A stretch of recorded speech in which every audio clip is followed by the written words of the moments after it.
Ciao a tutti e benvenuti. Oggi ho l'altoparlante SENCOR Sirius Max SSS 800 e ti mostrerò come puoi facilmente disconnetterti da questo dispositivo sul tuo dispositivo iOS.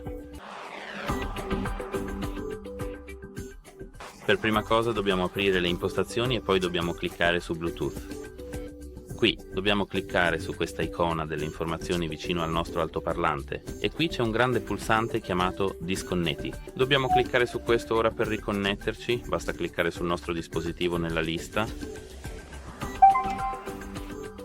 Ecco, il secondo modo. Dobbiamo semplicemente tenere premuti contemporaneamente i pulsanti meno e più